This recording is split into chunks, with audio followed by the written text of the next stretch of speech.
سلام البنات، مرحبا بكم في قناتي شيف زاد لينا. صلوا على رسول الله. اليوم نحضروا مع بعضنا البقلاوة القسنطينية. ان شاء الله تنال اعجابكم وتجربوها وتصلح لكم خاصة المبتدئات. نبداو على بركة الله بالمقادير تاع البقلاوة تاعنا. 4 كيلات فرينة، في كل كيلة نص مغرف ملح، نص مغرفة صغيرة، كيلة ناقصة صبع سمن دايب. نبسو الفرينه تاعنا مليح، سامحوني هذه المرحله ما صورها ليش بورطابل، ونلمو بالماء دافي حتى نتحصلوا على عجينه طريه. بهذه الطريقه كيما راكم تشوفوا تلمي العجينه تاعك بالماء عادي كيما راكي تشوفي هكا، لموها مليح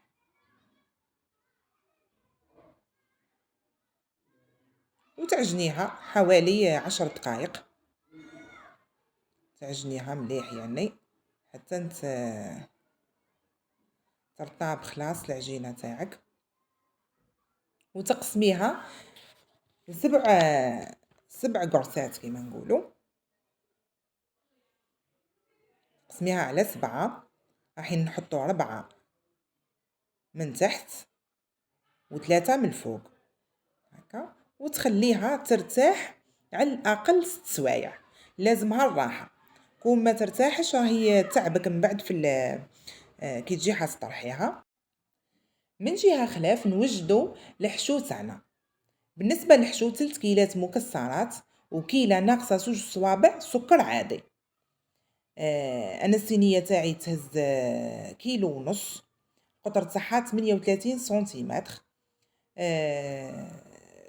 هزت لي كيلو ونص مكسرات، درت كيلو جوز ونص كيلو لوز، درت معاهم على راس المغرف قرفه اختياري. تخلطي كيما راكي تشوفي هكا النواشف كامل مع بعضهم وتبلي بالماء ورد، تبلي براس صوابعك، ما تعجنيش الحشو تاعك خلاص. لازم ديما تستعملي لهنا غير صوابعك، يعني باه ما تطمنكش كالعجينه.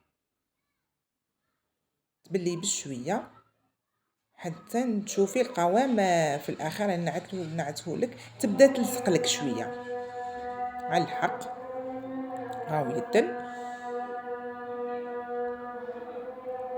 كيما راكي تشوفي هكا، حتى تبدا تلصق لك شويه في صوابعك باه تحسي باللي دات كفايتها في الماء ورد يعني. كيما راكي تشوفي هكا تبداي تلمي زعما هاي تتلصق في بعضها، وخليه يرتاح هو تاني يدي كفايته يعني نص ساعه ولا حتى لساعه معليش، وتبداي تطرحي في العجينه تاعك. انايا لي سباس تاعي اللي نطرح فيه لازمو شويه كبير، لهنا البوطاجي جاني صغير. نعدتلكم برك كيفاه يعني طرحتها، هاكي شتيها رقيقه يعني. وتحطي في الصينيه تاعك، تدهني الصينيه تدهنيها بالسمن دايب، وتحطي الوجه الاول انا حطيته ودهنته، وزدت حطيت الثاني هذه بصح كامل بنفس الطريقه. هذه الطريقه هذه الخبزه الثانيه بصح كيفها بعد الخبزه الاولى. تدهنيها بالسمن دايب، انا استعملت لهن غير السمن. تحبي تستعملي تاني مارغرين معليش، بصح انا نشتي نستعمل السمن في البقلاوه. وتحطيهم الوجوه في 4، الخبزات في 4، تطرحيهم وتحطيهم كامل سوبر بوزي. كل ما تحطي وجه تدهنيه غير الوجه الاخر، تدهني بالسمن مليح. مام الحراف تاع الصينيه تاني تنقبيهم وتدهنيهم، تعدلي مليح الخبزه تاعك في الصينيه. في الاخر تنقبيها وما تدهنيش الوجه اللي راح تحطي فيه الحشو. نحطوا الحشو تاعنا من بعد ما ارتاح نكونوا وجدناه، وتفرقديه ديما باطراف الاصابع تاعك، ما تتكيش عليه، ما تتكوش عليه خلاص. تعدليه بك بصوابعك تحاولي تفرقديه على الصينيه تاعك كامل باه ما تجيش بلاصه خشينه وبلاصه رقيقه كيما راكي تشوفي. بهذه الطريقه نتمنى تعجبكم طريقتي وتجربوها، ربي ان شاء الله تصلح لكم وماهيش صعيبه يعني. ديروها وما تخافوش.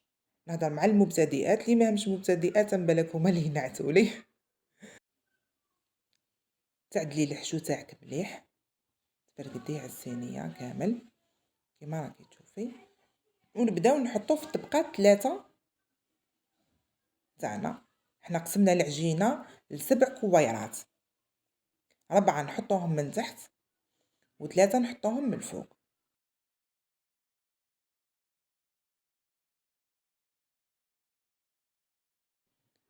سهله راكي تشوفي، تحطي من ناحيه من الجنب وتحطي في النص من بعد ما تبانش خلاص.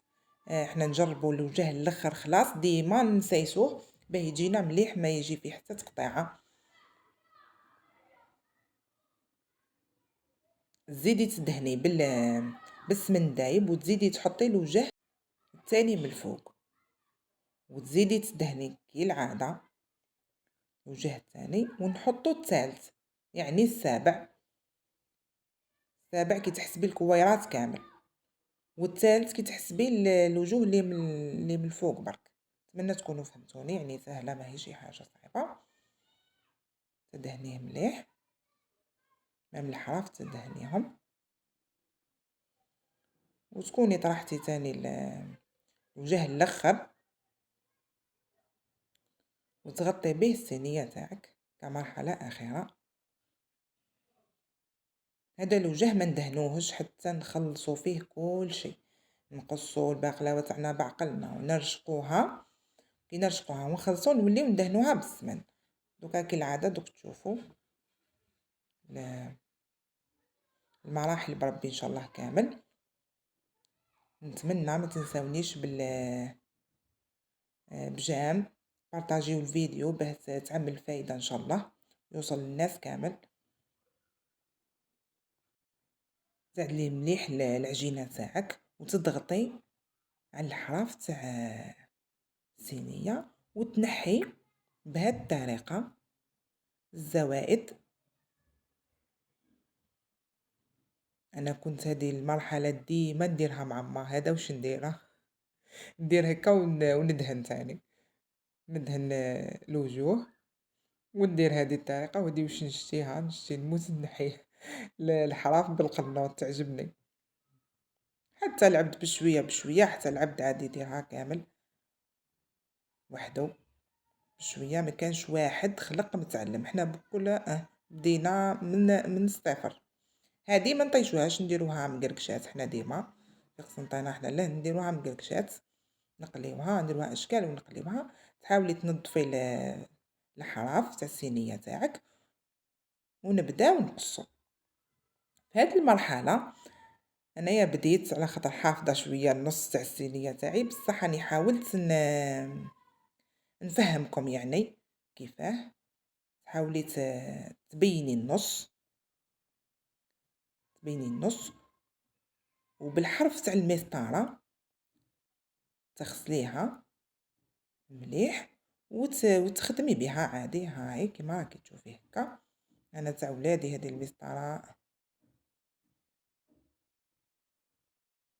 تقسميها على 4، تقسميها على 4 كيما راكي تشوفي. ومن بعد كل ربع دوك نعينولو النص تاعو. تبعوني برك دوك تفهموا. سهله خلاص القصه تاع البقلاوه ما فيها والو، تخوف برك الناس بصح هي سهله. شوفي تحكمي المسطره كيما راكي تشوفي وتميليها وتزيدي تميليها على الجهه اللي منين دير لك نقطه. من بعد مع النقطه تاع النص نقدروا نديروا خط مستقيم كيف الربع الثاني.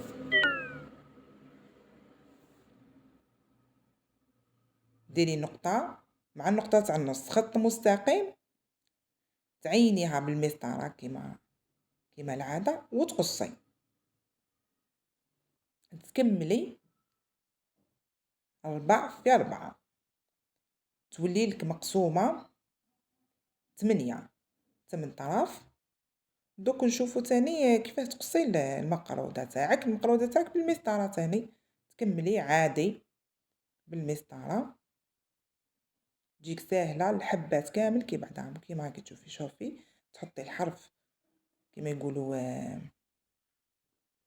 على استقامة واحدة مع داك الربع وتميليها هكا هكا.